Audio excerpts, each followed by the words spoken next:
жетинчи класс экенмин.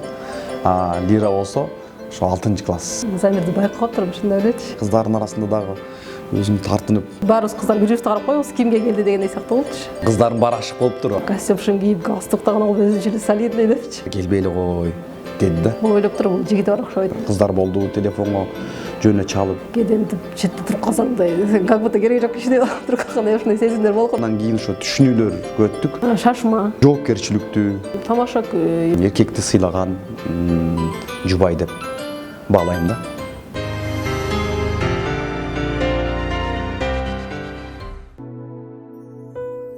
Махаббат жан дүйнөнүн сересинде, жүрөктүн тереңинде катылган, көзгө көрүнбөй, колго кармалбаса да, көкүрөк менен тойдурган сезимдердин ханшасы. Бул рахаттын даамын сезген ар бир жан бактылуу. Мына ушундай бактылуу жуптар арабызда арбын экени талашсыз. Алардын катарын бүгүнкү Махаббат баяны программасынын коноктору толуктайт.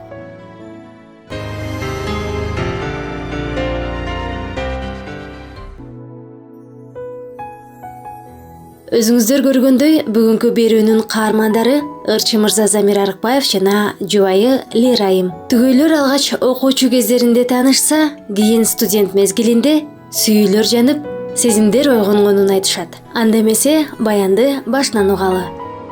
Тайкемдин досунун кызы. Дайыма тайкемдер ошо 31 августта эгемендүүлүк Кыргыз Республикасынын эгемендүүлүк күнүндө дайыма ошо Ала Тоо аянтчысына чыгып, достору менен кездешип, балдарын ичтип алып дегендейчи. Анан ошол кезде мен дагы бир 29-28 августтарда кетип калчумун. Анан эмнегедир ошол жылы, ошол 31 августта, 1 сентябрда кеттим да үйгө. Ошондо 31-inde ошо тайкем менен Ырыс деген тайкем болот. Ошо тайкем менен балдарын баарын ичтип алам, мен ошо ичтип алып, достор менен жолукканга ошо Ала Тоо аянтчасына келди. Анан ал жерден баары тең ошо досторум баары тең балдарын ичтип алыптыр. Анан ошол жерден көргөм да. Ошол жерде мен ошондо 6-класс экенмин. Жок, 7-класс экенмин. Лира болсо ошо 6-класста окуган кыз болчу. Бирок ошондо көргөм. Ошо айтып атат го, Ала Тоо аянтында көргөм депчи. Мен ошондо чынын айтсам, Замирди байкап атырмын, ушундай элечи. Балдар көп эле жүрөбүз, бирок мындай көзүмө көп деле илинген эмес да. Сезимдеримди ошондо эле мындай кандайдыр ойготуп ушундай болгон да. Анан бизде эми айылда чоңойгон балдарбыз. Лира болсо өмүр бою шаарда чоңоюп, шаарда окуп, орус класста окуп жүргөн кыз. Анан кийин да кандай болсо дагы айылдык балдар мындай басынабыз го. Шаарга келгенде бар шаардыктарды өйдө коюп, булар эми шаардыктарда булардын немеси көз карашы башкача, булардын жүргөн турганы башкача. Биздин мындай ой жүгүртүүлөрүбүз менен булардын ой жүгүртүүсү кандай дал келеби, бизди теңин алабы деген мындай көп ойлор мындай ойлонуп. Анан эми ким билет деген. Бирок ошолдо мындай жакшы көргөн сезим калып калды. Анан ошол ой менен кошо калды да. Эми кандай болот? Эми муну кийин деле мисалы үчүн аракет кылбай деле коюшум керек болуш керек депчи. Аракет кылсам эми барчар деп койсом эмне кыласың депчи мындай. Ошондо эле жактырып кетип, анан кийин эми баласың да эми анан баягы кийин мындай жолуккан жок, көп жылдар жолуккан жокпуз. Жигиттин алгачкы аракетинен майнап чыкпаган соң бир топ убакытка тыныгуу алат. Ал эми түгөйлөрдүн кийинки жолугушуулары окууну бүтүп калган мезгилге туш келет. Бирок кийин студент күндөрүмдө, студенттик кездеримде, ушул балыкчыда окуп жүргөн кезимде, анан бул шаарга келип, Кыргызстандын баягы Кыргызстан университетинде да окуп жүргөндө, студент кезимде ошол картинаны көп издечимин да. Кыздарды караганда дагы, эметкенде дагы ошол Лиранын жүргөнүндөй, ошонун келбетиндегидей ушундай кыздарды издеп, анан таппай, картинама түшпөй, ушундай боло эле болчумун да. Анан окшошуп калса, таанышкым келипчи, ушундай болчу да. Анан таанышсам деле баягы кайра эле мындай мен оюма, купулума толбой, ушундай эле болуп. Анан ошол бияка келдим, ошо 2000-жылдары келдим. Анан ошо 2001-жылдары, ошо 2000-2001-жылдары ошо окуган жерин билип, анан кийин таанышайын деп, анан кийин анда БГУЭПте окучу. Мен 3-курста, Лира болсо 2-курста окуйт. 2-курста окуп жүргөндө атайын ошо таанышайын деп келиптир да. Таанышып көрөйлү деп. Ошо биз сабактан чыктык, анан сабактан чыксак эле кыздар болуп кетип баратабыз да. 5-6 кыздар болуп кетип баратсак эле алдыбыздан ортобуздан жарып кире калды да. Анан баарыбыз түшүнбөйлү кимге келди деп элечи. Кандайсыңар кыздар деп кирип келип калат да. Анан баарыбыз кыздар бири-бирибизди карап коебуз, кимге келди дегендей сыяктуу болчу. Десек анан мени карап сүйлөп атат да, мен кайсы бала эле деп өзүм эмете албай атам да. Анан БГУЭПте жалаң группасында кыздар окуйт. Анан булар кыздардын арасында кээде туруп алат. Анан кийин мындай кыздардын арасында дагы өзүм тартынып, же мурда кийин мындай эми мындай өтүмдүү эле баламын да. Өтүмдүү эле, анан мындай шустр эле баласың карасаң. Бирок эмнегедир Лиранын астына келгенде андай мококсуң да, өтө албай, өтүмүң жок. Тартынып, сөз чыкпайт. Кандай анан жакшыбы деген сөз менен эле чектелип элечи, ушундай эле бир бушайман. Остановкага чейин узат бар да, анан ортодон эки жакка, бияка 2 кыз кетти, бияка 2 кыз кетти, анан ошентип 2 кыз калдык да. Анан бир кызым дагы бияка кетип калды, Киевскийге жеткенде. Анан Киевскийден ары өзүм жалгыз кетмекмин да. Анан ошол жака чейин барып, остановкада турдук, эме келгичекте, анда троллейбуска түшүбүз дебейми. Троллейбус келгичек турдум, сүйлөшүп кандайсың, тигиндей мындай. Үйдөгүлөр жакшыбы деп коет, анан ооба жакшы деп коем. Маңдыр жакшы десе, анан ооба жакшы деп анан.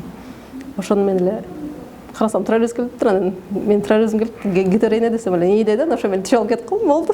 Анан бир келдим, тааныштык. Анан 2 келдим, 3 келдим, 4 келдим. Анан 4-чү, 5-чи келгенде ошол эми кызыксыз деле болду окшойт да. Мен келип эле эчтеке сүйлөбөсөң анан туруп же маңдайында туруп эле көзүң жылтыратып. Кандайсың, үйдөгүлөр жакшыбы деп, анан тааныйсың да, эми ата энесин тааныйсың.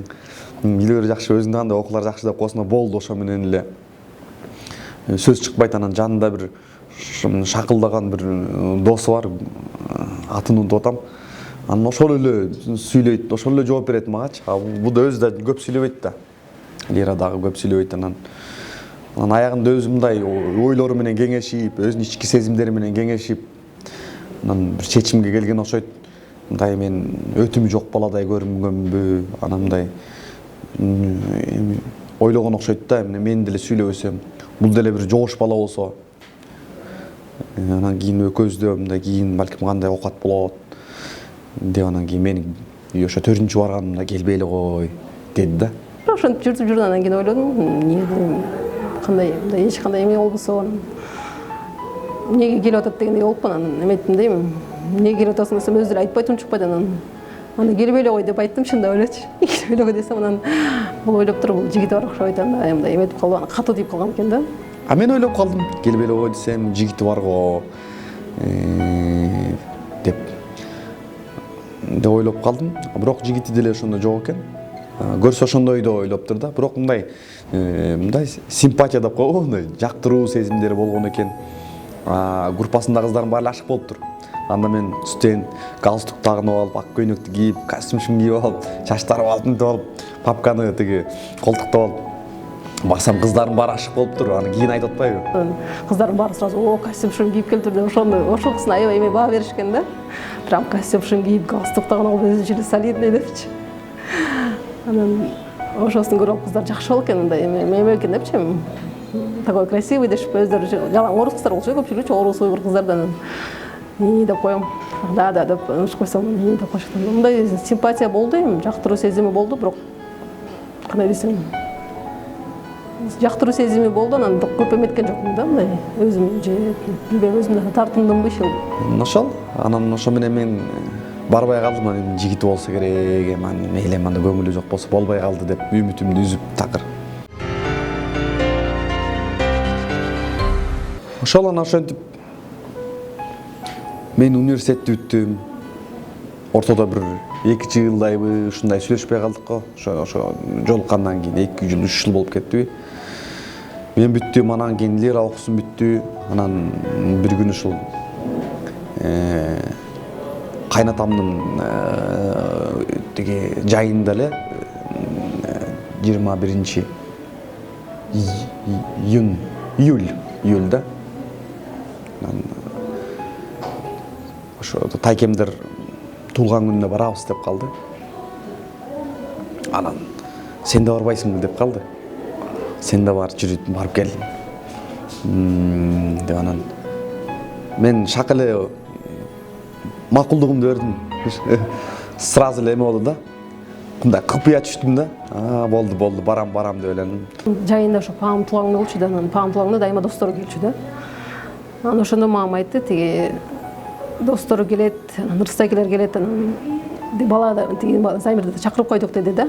Анан келсе деген мамам тепем келгенде жакшы учурашып, жакшы кабыл алсаң, мындай эме болуп депчи. Мен өзүм мындай эме болчумун да, көп сүйлөбөгөн, анан бир сүйлөсөм жок да. Ошентип анан кичине мындай сүйлөшүп, көңүлүн алып, мындай эметип кой деди да мамам. Өзү мамама негизи жактырдыр да башында элечи, мамам анда барып жүрөт да. Анан жакшы бала деп аябай жактырып мага кулагым мушалады деп мындай айтканда. Үйгө кирсек бажырайып астыбыздан чыгып калды. Кандайсыңар деп учурашып, анан менен да жакшы учурашканын байкадым, күлүп эметип. Анан ошондо мага баягы сезилди. Значит, мамиле куруш керек экенбиз.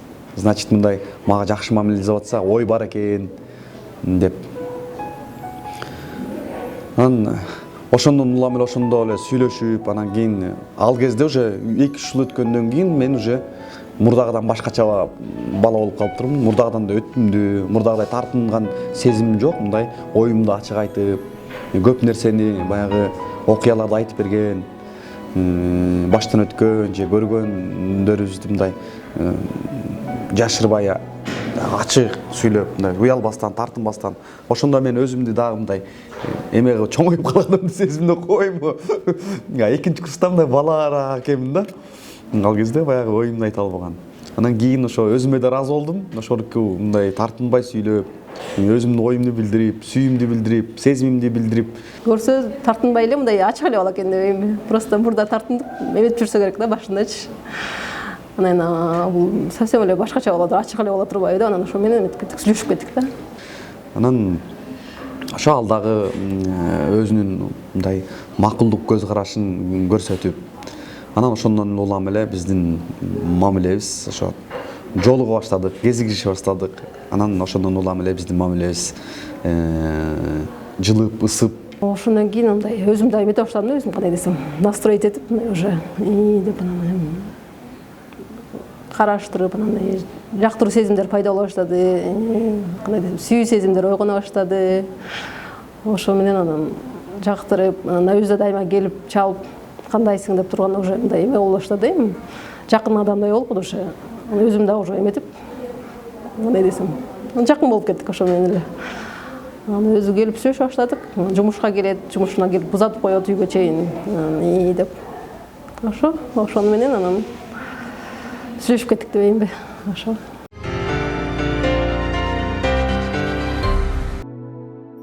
Ошентип кыз жигит болуп жүргөн жуптар ата-энелеринин сунушу менен баш кошууну чечет. Башында мисалы үчүн бир жумадай 3 барсам, андан кийин күндө эле жолугуп эле ушундай болуп калды да. Анан үйгө кеч барасың күндө. Анда деле тайкемдикине жатам. Анан апамдар болуп кеңешкен окшойт. Билем уже болду эми күндө эле кеч келип антип мынте баштады.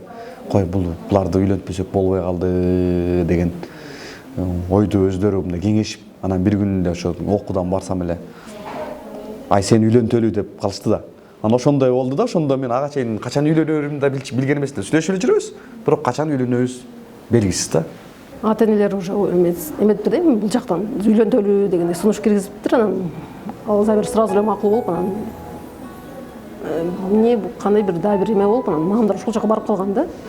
Рыстекине барып, анан барганда деген тиги айылдан апамдар да келиптир да.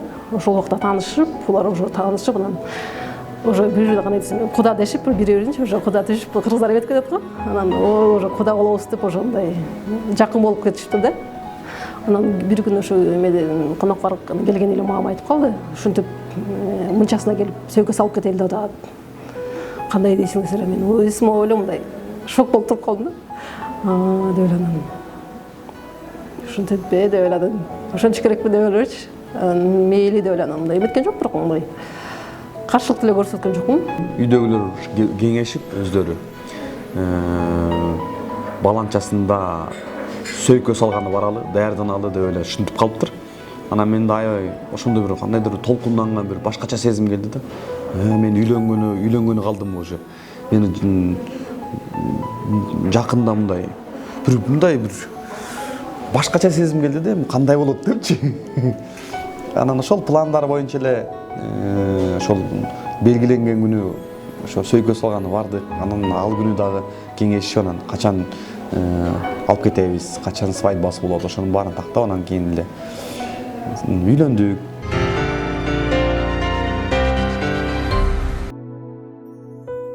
Замир мырзанын үйлөнгөн учуру жаңырдап чыгып келе жаткан мезгилине туш келет. Ал кезде ырчы жигиттин жылдызы жаңыдан жанып, ырлары хит болуп турган. Албетте, күйөрман кыздары, фанаттар жубайынын кызганыч сезимин ойготпой койбойт. Ал кезде кичине жашыраакпыз, кызганыч, жаңы үйлөнүп атсаң, албетте кызганыч болбой койбойт. Болду андай учурлар. Эми баягы жөн эле кызгана берген жок. Анан жагында аша чапкан күйөрмандарыбыз болду, ошо кыздар болду, телефонго жөн эле чалып, жөн эле смстер жөнөтүп, анан ушундай жакшы көрөм, анан тигиндей мындай деген баягы деп ушундай ойлорун билдирген кыздарга ошо кызганычтар болду, туура. Концертте кээде жаңы эметкенде мындай кыздар эметип калчу эле го, мурда сүрөткө түшкөндө аябай эметипчи. Кээде мынтип четте туруп калсаң, мындай как будто кереги жок кишине туруп калгандай ушундай сезимдер болгон, түшүндө элечи. Баарын чуркап барып эле жагалактап калса эле, биякта туруп четте туруп, эмне ушунду дайыма эле ушинте береби дегендей сыяктуу сезимдер болчу да. Анан бирок кийин ошо андай эмеге уже көнүп калдым, көнүп уже деп анан баары мындай эметесиң өзүң уже чыгарым эме болгондон кийин, элдик адам болгондон кийин уже эметип дайыма элдин алдында, элдин эмесинде, жүзүндө деп эме кандай десем, ошого көндүк ошо. Бирок мен дагы Лиранын кызгануусуна мен жол берген жокмун. Мен дагы ошо өзүмдүн баягы татыктуу мамилемди көрсөттүм деп айта алам. Болбосо үй бүлөдө көптөгөн чырлар болмок, көптөгөн уруш талаштар болмок. Балким каяктан билебиз, балким ажырашуулар деле болуп кетмек. Бул нерсе кызганыч деген жаман да. Анан ошого мен дагы ойлонуп, ошо жол берген жокмун. Кудайга шүгүр деп айта алам.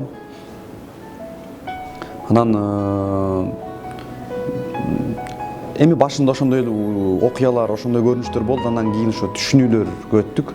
Түшүнүүлөр менен анан кийин деп мен чыгармачыл адам ушундай болот турбайбы, ушундай күйөрмандар болот экен. Анан ушундай көз баягы закон ченемдүү көз караш экенди болгондугун түшүнүп, анан кийин ошол андай сезимдерден алыстап кетти. Мен бул кызганычты мен туура эле көз карашта карайм. Мен да кызганам, мисалы. Адам болгондон кийин, сүйүү болгондон кийин ал жерде албетте сөзсүз түрдө кызганыч болот да. Кызганыч болбогон жерде, ал жерде сүйүү, махабат жок деп мен айта алам.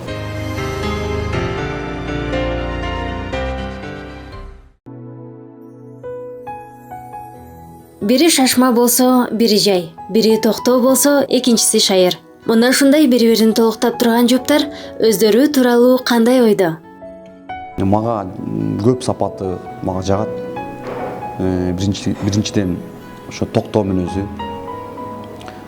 Анан дайыма менин чечимдериме макул болот, же болбосо кеңешин берет.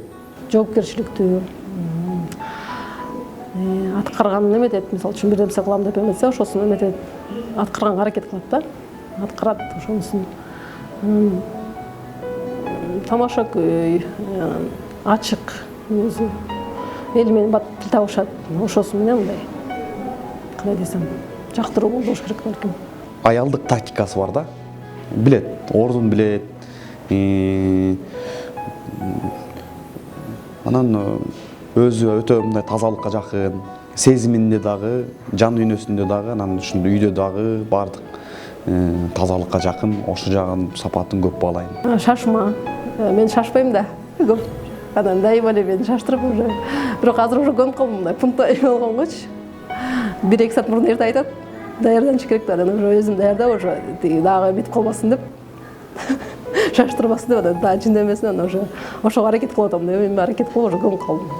Жоопкерчиликтүү, мээримдүү эне, акылдуу эне деп деле айтсам болот.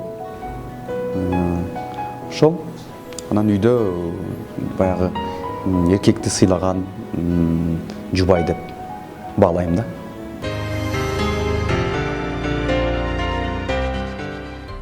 Кыргызым, кыргызго күйүп турган жылдызго. Жубайым чыгармачылыгымдагы алгачкы кеңешчим жана сынчым дейт Замир мырза. Мен жана башында айтып кетпедимби? Дайыма менин менин идеямды колдоп, дайыма менин ойлорумду, менин талантымды колдоп, даже менин чыгармачылыгымды колдоп.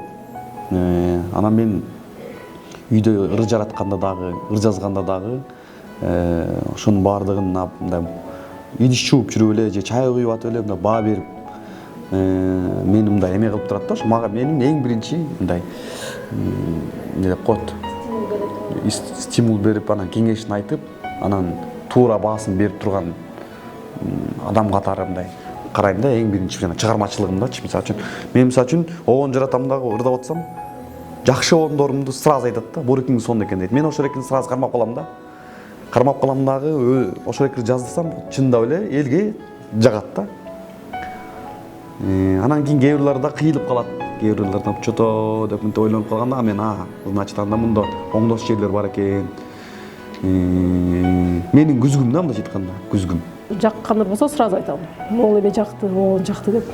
Кээ бирлери мындай эметип калса, да учукпай бир аз дагы угуп көрөйүнбү дегендей сыяктуу эмелерди айтам да эми. Сунуш келсем дагы угуп көрөйүн, дагы эметип көрөйүн, анан бир аз көнгө дейин, анан мындай кылыш керек го деп бир аз эмелерди айтам. Кеңештеримди айтам дебейм, анан өздөрү ошолор менен макул болот кээде. Анан кийин мына ушундай нерселердин аркасында ошо ийгиликке жеттикпи деп ойлойм да. Анан дайыма менин ушул үйдө келсем тамагым даяр, кийимдерим таза дегендей. Үйдө тазалык, балдарымды мээримдүү карап, мээримдүү тарбиялап, ошол эле керек экен да. Үйдө жылуулук, келсең үйдө баягы жылуу аура деп коебу, нур бар.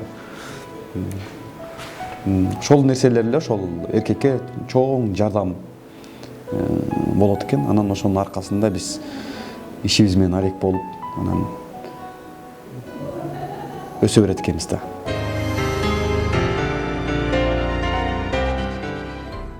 Көп ырларымдын баардыгы эле жаратканда мен ошол жанагы студенттик кездердеги көз караштарды, ошол жактан эле мага чоң материал да. Жанагы студенттик кездердеги эле лирага барганым, анан ошондогу эле көз караштар, ошолор эле мен түрлөнтүп эле ошол окуя эле, бир эле окуялар турат ошондогу эле жанагы. Бирок ошолордун баары башка сөздөр менен, башка обондор менен кете берет да. Анан өзү эле сезет, ушул обондордун баары эле ушу мага арналгандай деп, анан мага арнап жазам деп айтат деген өзүнүн радиодо берген бир интервьюсун угуп калдым эле. Чындап эле ошондой да. Чындап мен де ыр жазганда негизи баардык эле ырлардын баарын чындыктан ала бербейсиң да. Аны кээде чыгармачылык бул мында виртуальный.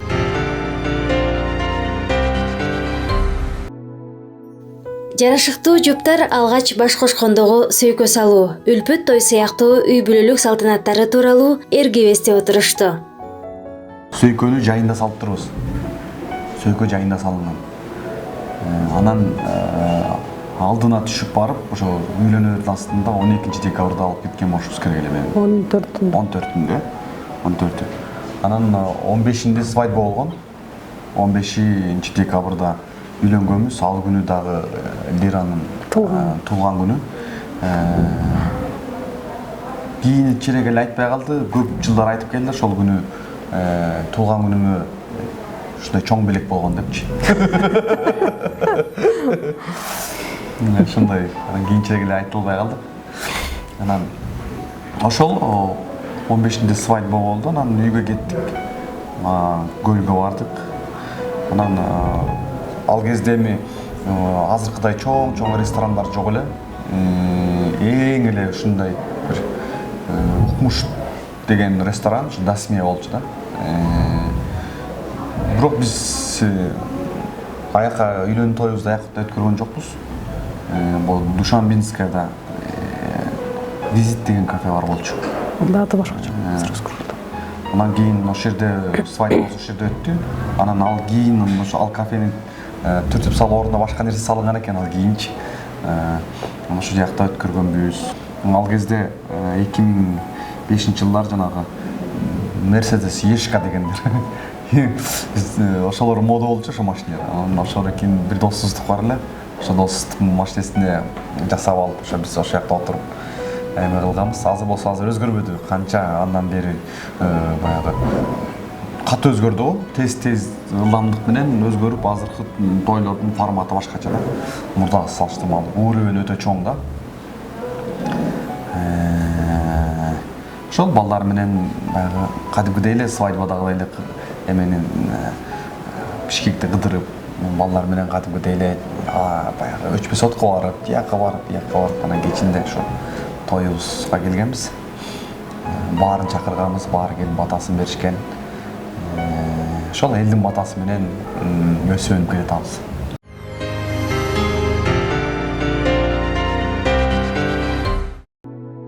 Балалуу үй базар деп учурда түгөйлөр 4 баланын ата-энеси.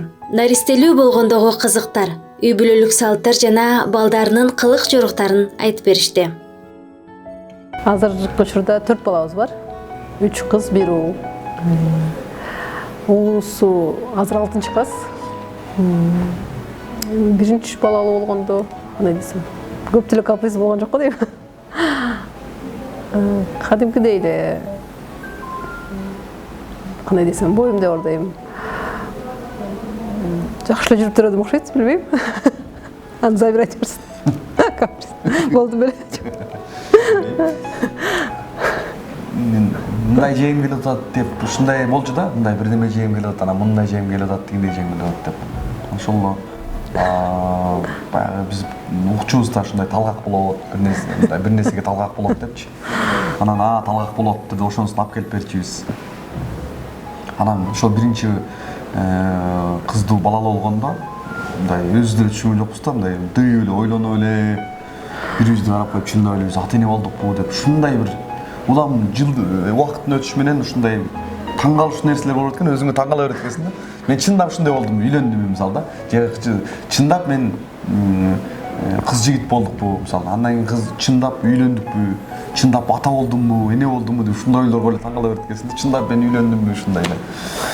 Анан башында ошондой ойлорду отургандан кийин көнүп калат экенсиң. Анан көнүп калып анан мындай бири-бириң жок. Мисалы үчүн бир жак кетсе, мисалы үчүн Лира бир жак кетсе, же мен бир жак кетсем, мындай бири-бириңди жоктоп эле ушундай болуп калат экен да. Мындай элестетүү кыйын да. Элестетүү такыр элестетүү болуп мындай өтө кыйын болуп калат экен. Жок болсо уже мындай. Башкача кийин мурда жалгыз жүрүп, анан кантип делечи, үйлөндүкпү деп элечи. Ушундай. Баарын эле өзүм ойдум. Биздин балдарыбыздын баары актан башталат.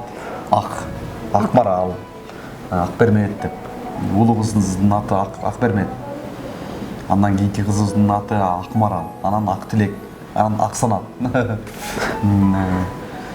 Ошол мен эмнегедир ушул ак деген сөзгө, ак деген өңгө, ушул ак нерсеге ушул өзүм мындай жакшы мындай өзүм баа берем да ушул. Бул тазалык деген мааниге келеби, ушундай бир ак деген ак ийилсе да сынбайт деген бар го. Ушундай нерсе да, ушундай эмени баягы ичиме мындай ырым туткан сыяктуу ушундай ак деген нерсеге жакынмын. Анан балдарым баарын ушул ак деген өңдөн баштап койдук да. Аксара.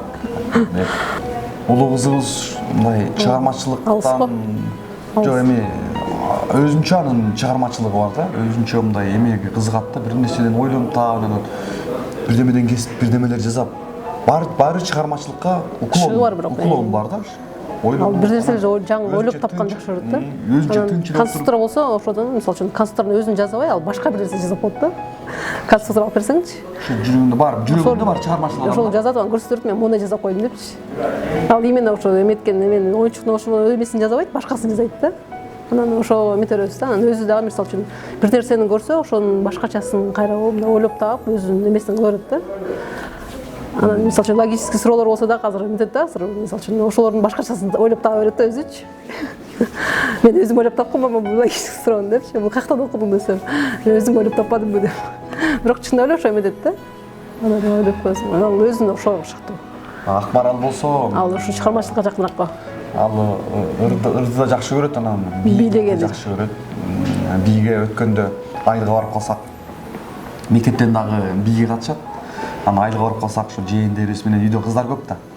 Анан алар менен бизге концерт даярдап туруп, анан берки кыздар дагы бийге аябай кызыгат да. Бирок арасынан бийлеп атса, Акмаралдыкы өзгөчө да, мындай ийилчээк, мындай ийкемдүү, мындай кол аябай мындай бийге шыктуу экени көрүнүп турат. Мен ойлоп калдым, а мен болсо билбейсиң деп коем да, бийлебей окуңду оку тиги, ырдабайсың деп коем. Анан өзүмдү жаман болуп, анан балдарына да айтат экен да, классташтарым, мен атам ырдаба деп койбодубу депчи. Анан бийлебей деп атпайбы деп. Анан мен гимнастика барсын деп коем да, бийге эмес, гимнастикага барсын. Анан гимнастика кичине кезде барган. Анан ошонун дагы эмес таасири аябай ийилчээк ойнчок да. Анан ал кызымдан келечекте балким ошо өнөр адамы чыгып калышы мүмкүн. Ак тилектен байкалбайт, кичине азырынча байкалбайт, анан жанагы ак санатта көбүрөөк байкалып калат. Аябай ушундай. Ал музыка чыкса эле сразу билет. Ырдайт кошо кыйкырып. Негизи атаныкын көбүнчө кыздар алат турбайбы?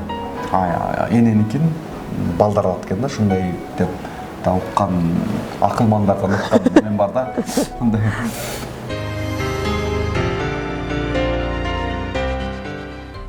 Бирөөнүн үй бүлөсү бирөө үчүн баягы чытырман токой деген сөз бар го.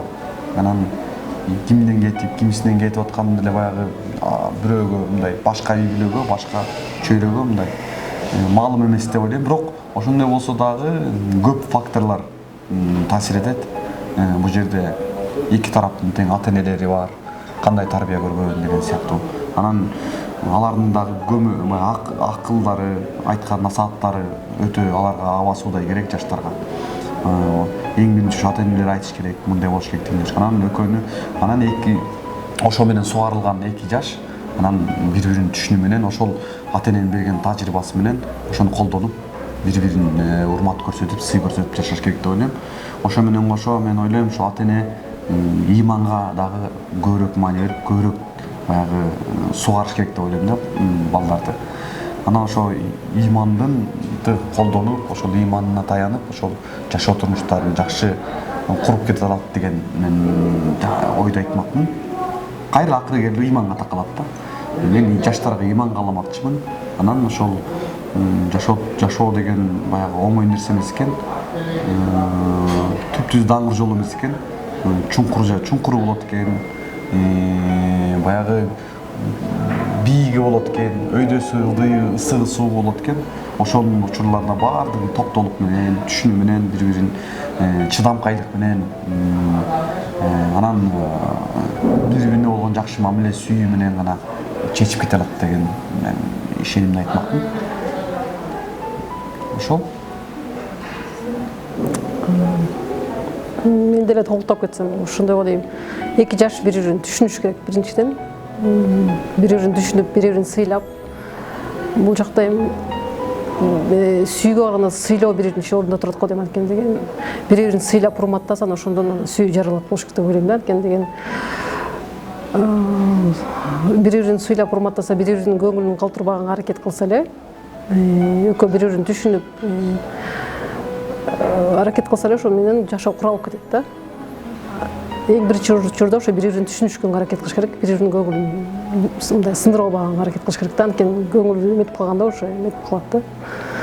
Кандай десем эми, көңүл ооруп калса уже аны кайра эметке кыйыныраак болуп калат да, кайра кураганга. Анан ошондуктан катуу кетип калбай, мындай шыр эле мисалы үчүн бир чечимге келе калып, ошол чечимди эметип калбай, ошол бир чечим чыгарардын астында ушу жакшылап ойлонуп, ушул туурабы же туура эмеспи деп, андан кийинкиси кандай болот деп, келечегин ойлош керек да. Ошо бири бирин түшүнгөнгө аракет кылсын деп элем. Түшүнүп, ошо бири бирин сыйлап урматтап, негизгиси ошо сый урмат болуш керек. Бүлө ынтымактуу болуш үчүн сый башка орунда деген жоптардын маеги ушуну менен жыйынтыкталат. Очоңуздардан от өчпөй, түндүгүңүздөр түшпөсүн. Ал эми махабат баяны кийинки берүүлөрдө уланат. Сиздер менен Кундуз Казыбек кызы болду.